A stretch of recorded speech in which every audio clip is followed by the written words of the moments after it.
Hello. I didn't see you there. Welcome back to episode 5, History of Games. Today we're going to talk about Onimusha Warlords. Onimusha was released in Japan January 2001, and it was released in US March 2001. Same year. This game takes place during the Sengoku period. If you don't know what that is, it's the Age of the Warring States. It takes place during 1467 to 1568. That's Sengoku. But this isn't the history of history, this is the history of games. So we're going to go back to the games. Talk about Sengoku later, I guess.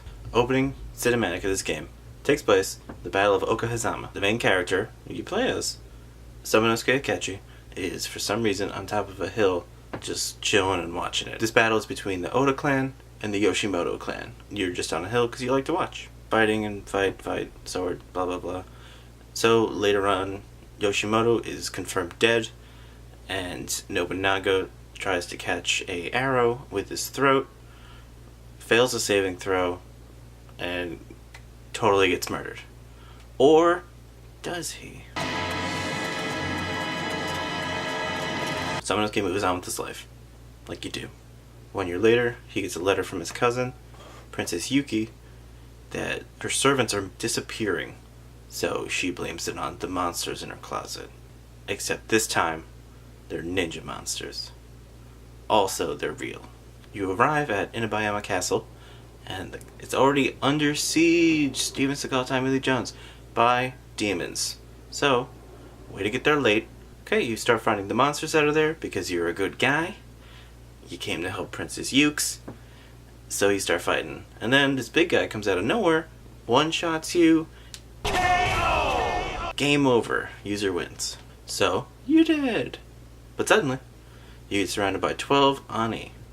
And in the American version, it's ogres. Because apparently Oni transfers to ogres in Japanese. And yeah, but it's the Oni clan. Because they changed it to Oni in the rest of the games going forward. Because it's Onimusha, or Onimusha, not Ogre Musha. So the Oni tell you you're terrible. Because you already realize because you know you're dead and everything. So you can't really say, I'm not that bad, but you're dead, so they're obviously right.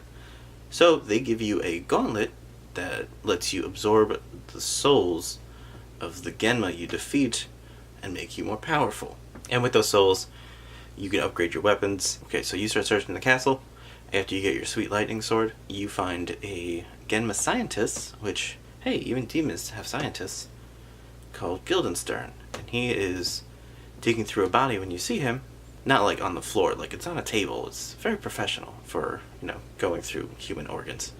He tells you that he brought Nobunaga back to life after that battle. Pretty much he works for the Genma now. So Nobunaga is now the Genma's little bitch. Except he's still alive, so who's the bitch? And then he just leaves. He's just like, hey, I'm gonna tell you this stuff, and then I'm just gonna walk away. And you're like, hey, I'm gonna kill you. And he's like, humans. And he just walks away. He just fucking walks away. After that not encounter, you run into Nobunaga's servant, Tokichiro, and he's all like, join our team. And you're like, beat it, Shrimpy. And he's like, okay, I see how it is. We'll see you later. I'll see you later. You then meet up with Kaede. You came to this place with Kaede. I didn't talk about her yet because she is terrible. So in the beginning you split up. It's like, oh, you go north. I'll go not north. Cool. So she went that way, and you randomly run into her. She's not very great. Because she doesn't have a gauntlet. So why would she? So you get murdered. She's doing fine. But then you get the gauntlet. She's doing not fine. I don't know. You all now know who she is. But yeah, she doesn't have a last name because she's not important. You meet up with Kaede. She has a little boy with her. And that little boy is Yumimaru. Apparently some farm boy that Princess Yuki took in after his parents got totally murdered. Womp womp womp. Yumimaru runs away, even though it's a giant goddamn castle filled with ninjas and demons and ninja demons and traps. But it's fine, he's only a child. It could go wrong. So you run into Tokichiro. Again!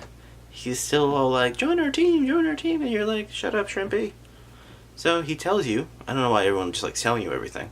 He tells you that they're going to sacrifice Princess Yuki, the Genma god, Fortune Breast, is going to bless her blood. Nobunaga is going to drink the blood and become more powerful. Why? Because demons. That's why. And then he just leaves. You're like, cool. Everyone just tells you everything and then just leaves. And you're just like, hey, what? So you run into Yumaru again.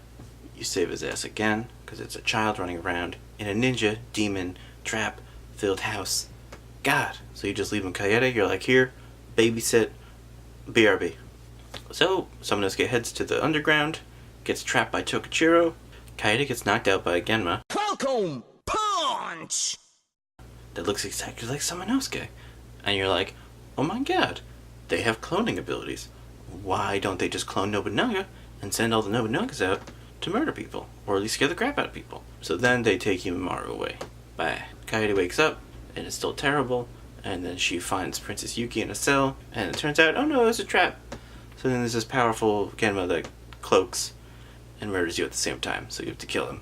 Samanosuke wakes up, and it's still not awful, unlike Kaede. So you wake up, you find your doppelganger. So you kill yourself, even though you don't know which you is the evil you, because none of the yous have a goatee. Because everybody knows that's how you tell an evil person. Goatee version, evil. You go back to the keep, and you find Yumaru being held by some creepy woman. She tells you her name is Hakiba, and you're like, cool, that's not suspicious at all. And then she transforms into a giant bug thing, flies away. You're like, cool, who didn't see that coming? You run into Kaede again, as you're in hot pursuit, and she tells you that they plan to kill Yumaru in front of Princess Yuki, because that'll make her super sad. Not exactly what they say, but it'll make her sad, and then that'll make her blood more potent for the little ritual they're doing later. Like I said before, because demons. This is all demon logic. Hashtag demon logic. So, you then find Hakiba. You kill Hakiba, and then you encounter Guildenstern, and he's like, hey, I'm just gonna summon something later, and then he summons something. You kill it. Then you go forward into the chamber of Fortinbras. So you're in Fortinbras's throne room. Up top you see Yuki and Yumaru, also known as Yuki Yumaru if you make it one word. Fortinbras shows up and he's like, hey guys, and then summons Nobunaga, and then you beat up Nobunaga, then you beat up Fortinbras, and then Kaede shows up just after everything happens, which is fine, because she was just being useless somewhere else. Then everything starts collapsing, because it always collapses when you destroy a great something, or steal a bag of something, because that's what happens. Yuki and Yumaru, hashtag Yuki Yumaru, one word, are escaping and continue to escape. So you get grabbed by Fortinbras, and then you get your blood on the gauntlet's eye, and then you turn into an Onimusha. So you turn to Onimusha, you fight Fortinbras, you murder his big eye, and then the castle collapses. But after the end credits, you see Samanosuke just kind of chilling, staring at the castle. Just like, yeah, I did that shit. And then he leaves. Sequel alert. Development. So the idea for a Sengoku Biohazard came in 97. So they wanted a ninja house filled with traps and demons instead of, the mansion in Resident Evil. The project was initially planned for the N64 DD. So the N64 DD, the DD stands for Disk Drive. So it was a peripheral that would go under the N64. And it was supposed to release at the end of 96, but kept getting pushed back, wasn't released until 99, only released in Japan, and then got discontinued in 2001. So a very short life cycle, which is why nobody's heard of that. Have you heard of it? Are you a liar? Did you just Google it? The Onimusha series was planned as a trilogy. The first one was actually being made for PS1, after the 64 Double D thing. Didn't happen. They were about 50% done on the PS1 version of what they had for this game. They completely scrapped it because they found out they were able to work on the PS2. With that, they used the Resident Evil engine on the PlayStation 2 and made Onimusha Warlords. They used motion capture for the character movements. Samanosuke was based on Takeshi Kaneshiro, who is actually an actor and a singer. But sadly, there is no unlockable Samanosuke stabs and then plays a banjo to kill the Genma, which would have been amazing. All in-game music was credited to Mamoru Samaguchi, but in like 2014, he admitted that he had a ghostwriter who actually did everything and got none of the credit. Takeshita Nagaki. And he got no credit. Genma Onimusha was released in 2002 for the Xbox. It was planned to come out a little earlier, but it got delayed. You know how it is. So that included enhanced graphics, enhanced audio, some new rooms, a new boss. The enemies were placed in different areas, so it wasn't like exactly the same game. There were 2 features in Genma Onimusha that moved on to the later games. You were able to like charge and hold your weapon and then release a more powerful attack. And then they added green souls. So you collect 5 of the big fat green souls and then you can activate invulnerability. So you take no damage. Also your life regenerates. Yeah. Features. That moved on to the later ones in one form or another. Ratings for this game averaged about an 8 out of 10. They were very positive. The only negative thing was how short the game was, which I agree. My biggest complaint about this game is that it ends at all. Because they just infinite dungeons. I'd be like, oh cool, it's still going. This game sold quite well. It actually went platinum in under 1 month in Japan. That's how well it sold. And it sold over 2 million copies, combined with North America. And by 2006, it sold about 3 million. After Onimusha 1, they actually made a handful of sequels. There was Onimusha 2, Samurai's Destiny, Onimusha 3, Demon Siege, and then they actually had some spin-offs. The spin-offs were interesting. They made a tactics game for the Game Boy Advanced, which was actually not that bad. It just didn't have anything after you beat the game. So you beat the game, you put all this time into it, and then there's nothing to do after the game.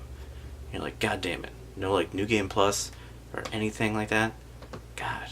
But it was still good though, if you like the tactics games. The next is probably the most surprising one that exists, Onimusha Blade Warriors. It is a 4-player Onimusha Smash Brothers type game. It was really weird, but it actually was pretty fun. It still had like the absorbing souls. It was on like 2D planes. Yeah, it was interesting. I liked it. I had some fun with it. And then the last Onimusha game released ever, sad face, is Onimusha Dawn of Dreams. That one came out the end of the PS2's life cycle, and it was amazing. It took everything good about the old games, added some new features, changed up the controls a little so it wasn't as like clunky and you weren't as like, I'm robot Somonosuke. You could use joystick to run around, and it just was fucking fantastic. January 15th, 2019, everyone gets a chance to play.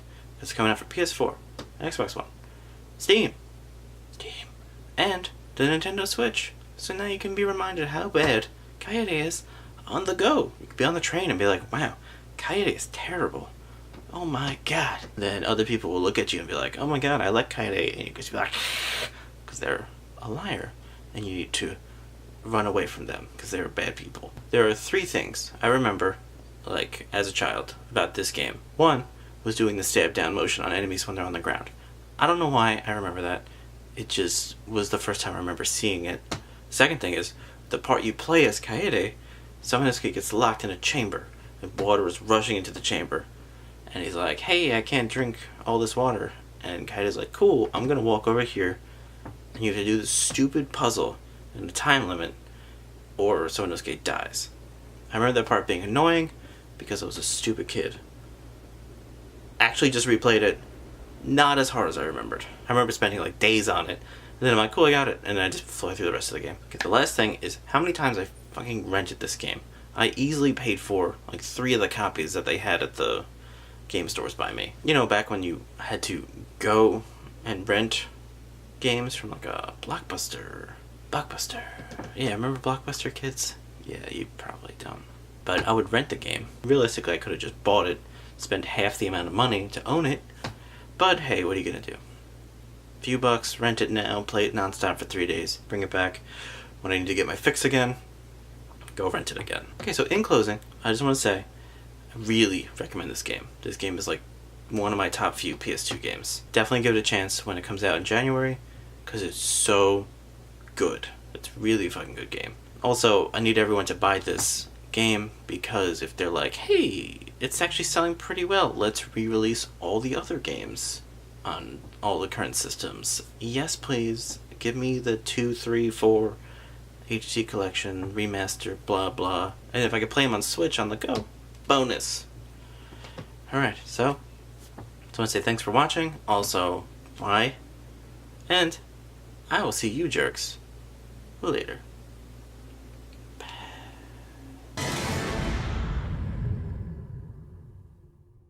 A human? How disappointing.